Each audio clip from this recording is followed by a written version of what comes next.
Bienvenue au podcast Carte d'affaires. Je me nomme Charlène Gilbert, je suis photographe et mentor d'affaires pour femmes solopreneurs.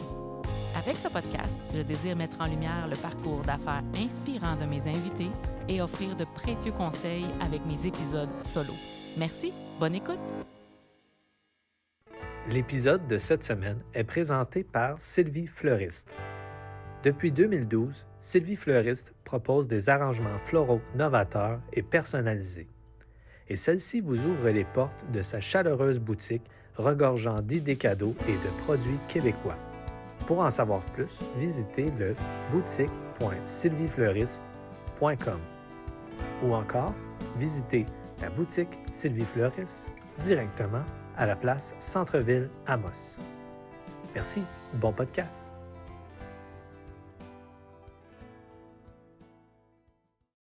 Bonjour tout le monde! Aujourd'hui, épisode 29, 10 chiffres à analyser dans ton entreprise. J'ai envie aujourd'hui de te parler de l'importance de comprendre ces chiffres d'affaires, peut-être t'apporter aussi 10 petits points où est-ce que tu te dois de jeter un œil et de voir, OK, est-ce que c'est rentable? Est-ce que je dépense au bon endroit pour mes publicités? Est-ce qu'il y a des volets qui pourraient peut-être être diminués, fermés, d'autres augmentés? Qu'est-ce qui se passe dans mon entreprise? Et là, on arrive à la fin de l'année 2021. C'est un bon moment pour venir voir tout ce qui s'est passé tous les mois précédents et de venir jeter un œil pour voir comment on va partir l'année 2022, avec quel service et avec quelle mentalité d'affaires tu as envie de continuer le tout. On y va. Point numéro 1, tes revenus mensuels. Combien as-tu généré dans un seul mois?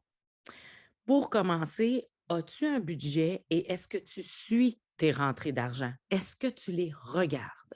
Est-ce que tu as aussi une comptabilité ou est-ce que tu peux vérifier ton état des résultats à chaque mois? Qu'est-ce qui est entré? Dans quel compte?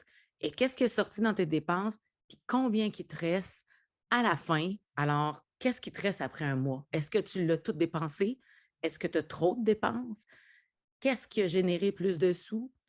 Si on veut changer des habitudes de consommation ou faire bonifier notre entreprise, faire plus d'argent, il faut avoir le nez dans ces chiffres et les comprendre.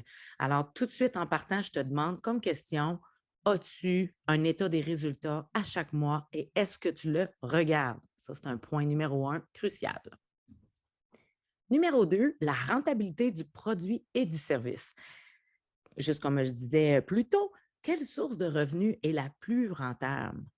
C'est bien de séparer ces comptes comptables pour voir si tu as plusieurs produits ou plusieurs services. Il faut que tu saches lequel est sur le respirateur artificiel et lequel a le vent dans les voiles. Alors, est-ce que tu les sépares par compte? Puis qu'est-ce que tu vends le plus aussi? Est-ce que tu vends le plus de produits physiques? Est-ce que tu vends plus des services? Ou de l'Evergreen. Evergreen, c'est des choses que les gens se procurent dans ta boutique et qui vont faire de façon autonome. Alors, ce n'est pas de l'accompagnement, ce n'est pas du service, c'est un volet formatif que tu vas donner aux gens de façon autonome. Alors, tu n'as pas d'accompagnement.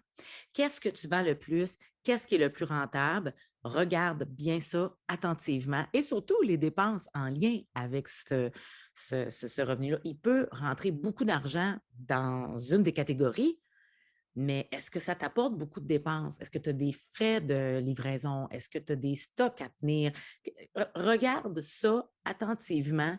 Si tu as de la difficulté à le faire, il y a des comptables qui peuvent faire de la consultation avec grand plaisir ou peut-être une personne de ton entourage qui s'y connaît bien ou avec qui tu as confiance, qui parfois, juste d'un œil externe, même si ce n'est pas une personne qui est comptable, peut t'apporter hein, qu'est-ce qui s'est passé ici, mon doute, tu sais, t'apporter un regard sur tes chiffres d'affaires. La fin du mois, à chaque fin de mois, est-ce que tu atteins tes objectifs? Est-ce que tu en as des objectifs? Ta fin de mois, c'est-tu serré? Est-ce que tu finis toujours avec un atteint d'objectif puis tu es fier de toi? S'il y a un mois qui est serré un peu, parce qu'on a tous des hauts, des bas dans le côté travail autonome et du service, puis même des produits physiques. Il y a des mois plus creux que d'autres, c'est certain, surtout si on suit les saisons, tout dépendant de notre service.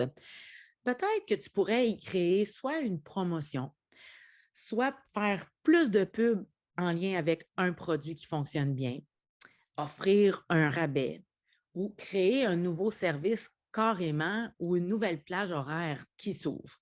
Dans mon, dans mon côté photographique, quand je vois qu'il y a un mois que je le sais que ça va être plus tranquille, bien, j'ai une mini séance que je vais pouvoir développer.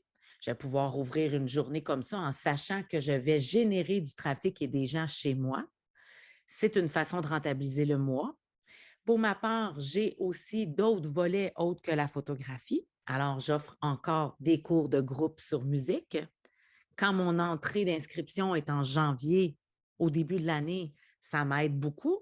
Oui, je travaille pendant peut-être 3 mois après, mais ça m'aide à venir combler le mois de janvier qui peut-être est plus bas du côté photographique parce qu'on revient des fêtes, il fait un peu froid, alors les gens sont sont plus frileux, on va le dire comme ça, jeu de mots, à aller à l'extérieur faire des photographies. Fait que c'est toutes des petites choses comme ça qu'on peut mettre dans notre tête si on a plusieurs services ou une diversification de produits. Puis j'ai toujours misé sur la diversification de produits parce que je trouve que c'est vraiment une façon aujourd'hui de bien pouvoir équilibrer chaque mois parce que ce n'est pas toujours constant. Et il y a des saisons hautes, des saisons basses. En photographie, l'été, l'automne, c'est fou comment ça roule. Alors, les cours de groupe, ben, il n'y en a pas. Puis il y a d'autres affaires qui ne sont pas là dans mon entreprise parce que je le sais que je suis activement avec mon appareil photo dans le visage. En lien avec l'hiver, les gens aiment les photos hivernales, oui, mais il y a beaucoup plus de gens qui sont moins confortables avec l'extérieur en hiver. Alors, c'est ralenti. C'est le pourquoi que j'avais au travers tout ça, les cours de groupe, tout ce qui est le volet coaching d'affaires, des produits evergreen. J'en ai dans ma boutique, justement, avec le guide Instagram, avec le guide Créer de l'espace. C'en est ça, des produits evergreen. Alors, ça peut être des belles idées, là, justement, de mettre sur pied pour les fêtes ou pour une promotion d'été, une promotion d'automne. Et une petite nouveauté pour moi, je me suis mise à créer des bijoux pour le plaisir. Alors, c'est certain que quand des fêtes arrivent comme Noël, la Saint-Valentin ou peu importe, ça peut créer des petits booms. C'est de mettre au service de son entreprise les choses qui nous font vraiment vibrer. Et quand ça vibre avec nous puis qu'on le présente, ça a un bel impact et ça vous permet de venir les placer dans l'année à différents moments et de pouvoir avoir des mois constants. Tout ça pour vous dire de vous aider avec votre fin de mois en lien avec vos objectifs. Je vous ai fait toute une histoire. Les médias sociaux, point numéro 4. Est-ce que tes médias sociaux t'apportent du trafic? Puis est-ce que tu as des dépenses en lien avec la gestion de tes médias sociaux? Que ça soit de la publicité payante que tu mets, est-ce que ça t'apporte vraiment un retour sur l'investissement que tu y mets? Est-ce que tu les délègues peut-être à quelqu'un? Est-ce qu'il y a une belle rentabilité? Est-ce que tu les regardes, tes statistiques de médias sociaux, que ce soit Facebook, YouTube, Instagram, un peu importe, là? Parce que si tu as des mois qui sont difficiles, qui arrivent un petit peu serrés, de minimiser tes dépenses aussi en lien avec les médias sociaux pour t'aider aussi à augmenter tes revenus puis en avoir plus dans tes poches, ça aussi, c'est une autre stratégie. Pour ma part, pour avoir déjà testé par le passé, à moins d'un projet de lancement spécifique là, ou un produit, là, quelque chose là, que tu lances, puis c'est vraiment big, puis tu as besoin d'aide, les médias sociaux, ça ne se délègue pas au quotidien. C'est ta couleur, c'est tes expressions, tes mots. Des fois, c'est une intuition sur quelque chose qu'on vit en ce moment qui va apporter le sujet de ta publication. Puis moi, je trouve que ça devient impersonnel. C'est mon humble avis. Ça devient impersonnel quand quelqu'un va créer tes publications puis va mentionner des mots à ta place. Moi, pour moi, ça ne fait pas de sens. J'ai déjà essayé, ça ne fait pas de sens. Mais je dis oui, par contre, quand tu as vraiment un gros lancement. Tu sors un livre, tu sors un nouveau, tu as justement, je ne sais pas moi, tu fais des photos scolaires, tu as besoin de quelqu'un, tu as besoin de quelqu'un pour t'aider. Tu sais, c'est des choses qui arrivent sporadiquement dans l'horaire, de temps à autre, ça, je dis oui. Mais si tu as quelqu'un au quotidien, mentionne-toi et regarde si les statistiques en valent la peine. Sinon, est-ce que ce serait peut-être juste de ralentir les publications puis de les faire toi-même puis de venir économiser sur ce montant-là? Numéro 5, à pareille date l'année dernière. Je ne sais pas si tu compares avec l'année dernière, pardonnez-moi, mais moi, j'aime beaucoup le faire. Oui, j'ai un système comptable qui s'appelle QuickBook, mais j'ai toujours eu un petit fichier Excel où est-ce que j'ai un tableau, j'ai un onglet avec un tableau où est-ce que je vois mes divers produits. Alors, ma photographie, mes cours Pound, si j'ai fait du coaching d'affaires, si j'ai vendu des petites créations bijoux, etc. Fait que je les vois tous, je rentre les noms des clients, les montants, tout ça. Oui, je fais du doublon un petit peu, mais moi, j'aime voir, je vois ce qui s'en vient la semaine prochaine. Pour moi, ça a toujours été très concret de le faire comme ça et je le faisais. C'était mon petit budget que je faisais quand j'étais salariée. Puis j'ai gardé cette façon de faire-là. Ça me permet de voir aussi dans le bas, je vois mon montant du mois actuel, exemple décembre 2021, mais j'inscris toujours le montant décembre 2020 de l'année dernière. C'est combien j'ai rentré d'argent. C'est sûr que les produits sont différents, les contrats sont différents, mais ça me donne une petite idée. J'essaye toujours de me battre. Moi, c'est mon objectif. J'essaie du moins de ne pas être en bas ou d'en faire un petit peu plus. Fait que c'est mon objectif pour vraiment arriver à toujours me surpasser. C'est certain qu'il y a des tarifications aussi qui changent avec le temps, là. Tu sais, nos dépenses, parfois, nous coûtent un peu plus cher, mais il faut aussi que ton prix de service suive ça. À un moment donné, tu prends de l'expérience, tu charges plus cher pour certains services ou produits et c'est tout à fait normal. Alors, moi, je garde trace tout le temps de ça. Puis quand que je me bats de l'année passée, ben écoute, moi, je me félicite. Je me dis, waouh, bravo, Charlène, bien travaillé encore une fois. Puis ça me permet de voir que depuis toutes ces années-là, je garde ma constance, je continue d'être focus, je continue de regarder mes chiffres. Alors, toi, est-ce que tu te fixes des objectifs? 6, le email marketing. Alors, les infolettes en français.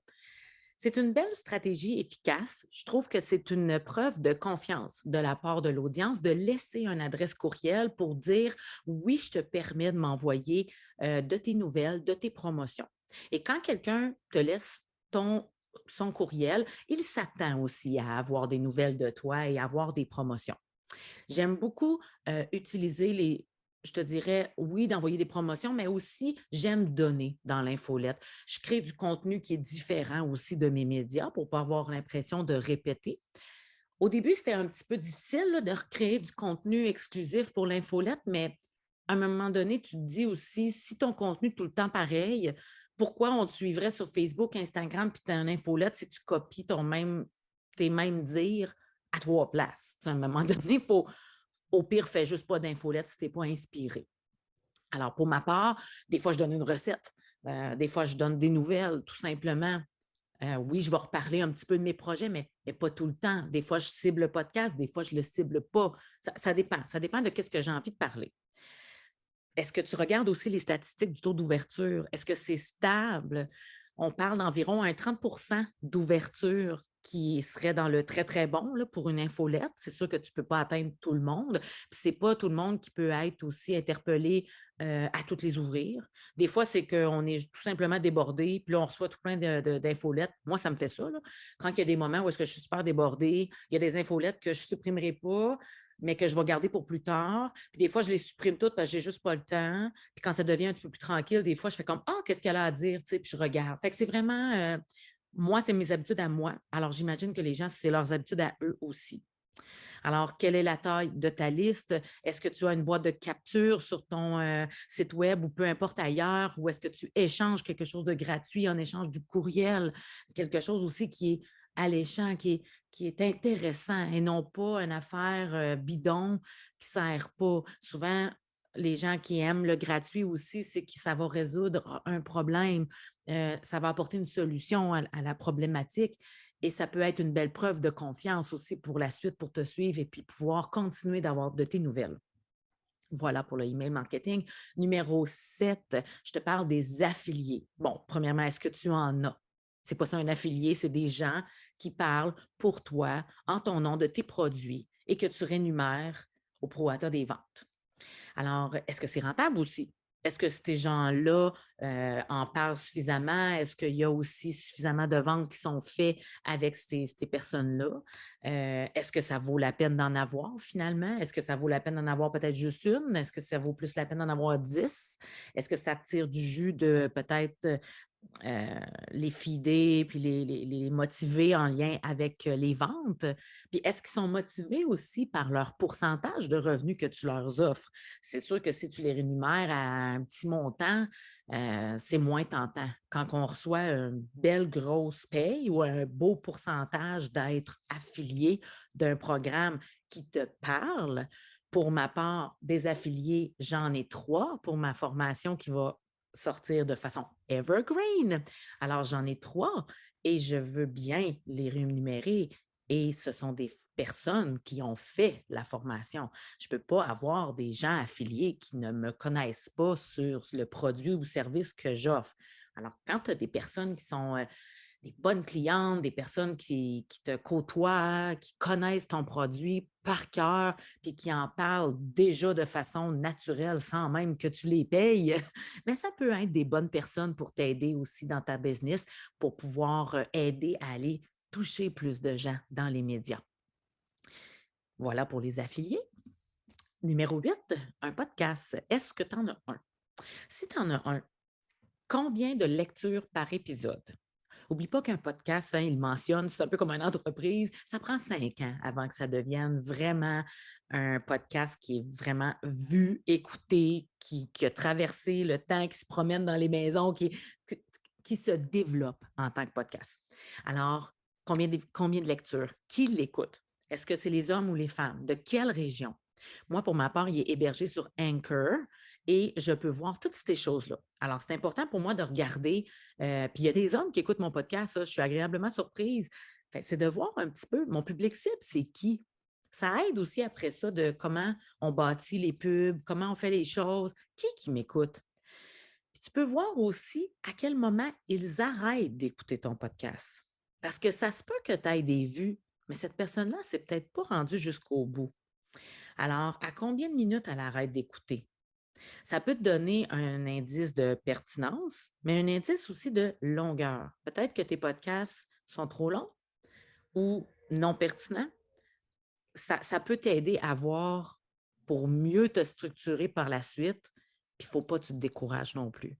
Parce qu'un podcast, c'est quand même long.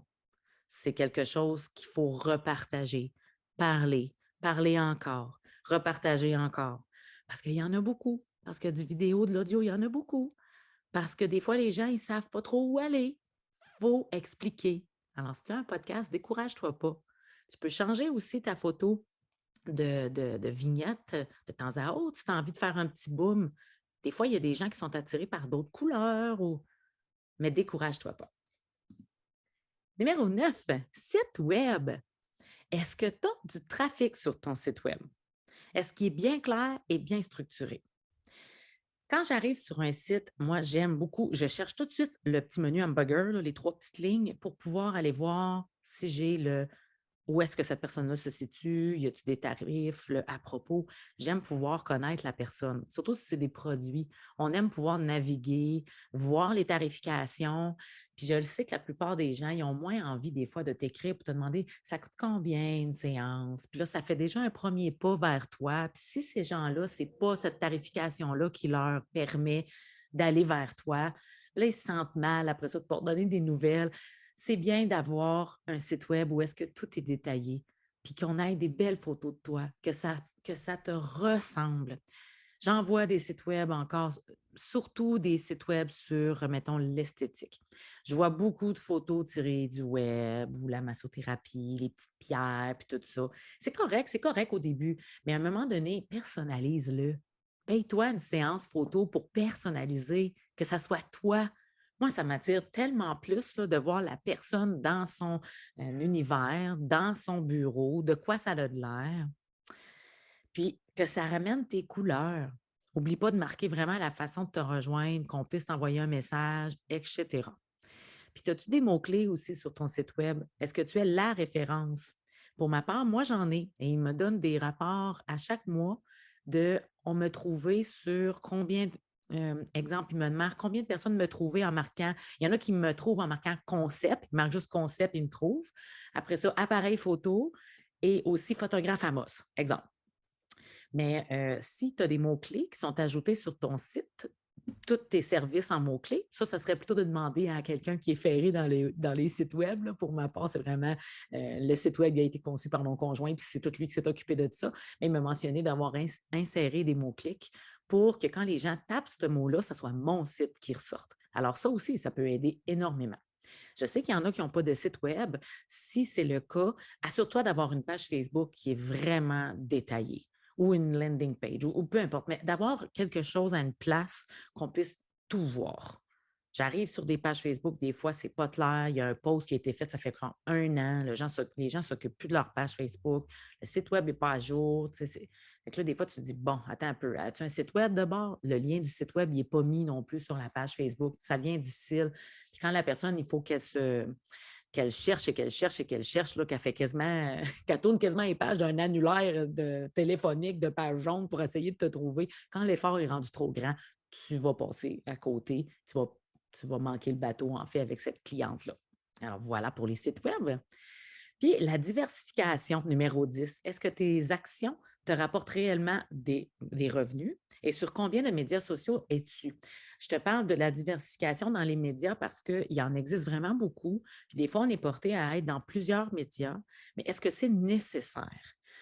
Parce que ça devient difficile dans le temps aussi de garder son focus sur Facebook, sur Instagram. Après ça, c'est un podcast. Après ça, c'est une formation. Là, il y a un site web. Ça, c'est à jour. Tu sais, un site web aussi, il faut qu'il soit vivant. Il faut qu'il se remette à jour aussi de temps en temps. Il faut avoir le temps de faire ça. Il ne faut pas que ça soit tout le temps la même affaire. Puis, à un moment donné, c'est bon de jouer, de changer les photos, de le mettre à jour carrément.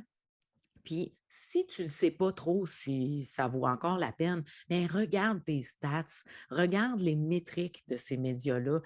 Combien de personnes te suivent? Combien de personnes l'ont vu? Fais attention aux likes, là, par exemple, parce qu'il y a beaucoup de monde qui voit des choses puis qui ne like pas nécessairement. Mais, tu sais, il y a des gens, des fois, qui me parlent d'un post, exemple, que j'ai fait. J'ai eu vraiment pas beaucoup de likes. Fait que je le sais que cette personne-là ne l'a pas liké, mais elle l'a vu. Clairement, elle m'a lu.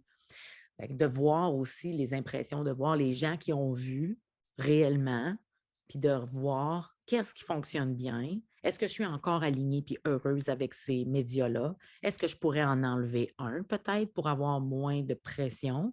Puis justement, peut-être m'en occuper de mes médias comme il faut, avoir une belle structure. J'aime beaucoup Trello pour pouvoir mettre, j'en parle tout le temps de Trello, je l'aime tellement, pour mettre mes idées puis mes posts que je veux faire. Alors, j'essaie maintenant de me dire que 3 posts, c'est suffisant. Des fois, il y en a juste 2 qui sortent dans une semaine parce que c'est ça que je file ces temps-ci. Parce que c'est ce que j'ai comme temps. Puis ça dépend encore une fois de l'année. Il y a des temps de l'année qu'on est un petit peu plus présente, d'autres moins.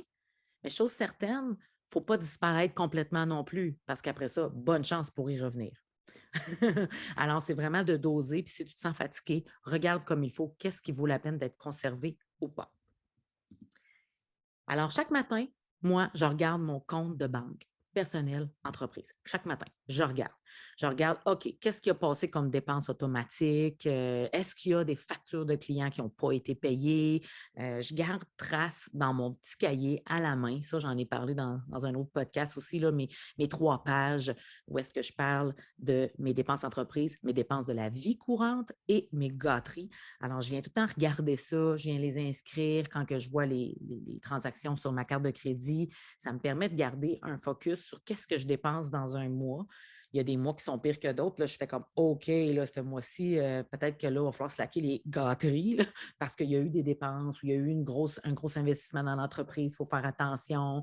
Et je regarde mon petit chiffrier Excel que je vous parle, mon petit chiffrier maison que je viens remplir pour m'assurer de qu'est-ce qui s'en vient aussi dans mes séances. C'est correct. Est-ce que je vais manquer d'argent ou tout est skidou? Tu comprends? Puis, pour vous laisser avec ça, pour en connaître un petit peu plus sur cette façon-là de tracker mes choses, je vais faire un atelier gratuit dans ma communauté d'affaires le 16 décembre prochain. Alors, je vais pouvoir offrir un programme atelier qui s'appelle Conscience. C'est complètement gratuit, ça va être en live, ça va parler de la valeur, ta propre valeur à toi, la planification et l'argent. Alors, trois grandes sphères qu'on doit prendre conscience dans la vie et je vais t'offrir aussi mon chiffrier Excel maison que je te parle. Alors, je vais pouvoir t'en donner un petit peu plus. Alors, c'est tout à fait gratuit. Si tu ne trouves pas le groupe gratuit dans Facebook, on va le mettre juste ici en bas dans les notes descriptives du podcast. Tu peux en tout temps entrer en communication avec moi. Ça me ferait vraiment plaisir aussi de pouvoir te passer l'invitation et te donner le lien pour accéder à ce bel atelier. Je vous souhaite là-dessus une bonne fin de journée et merci de votre écoute.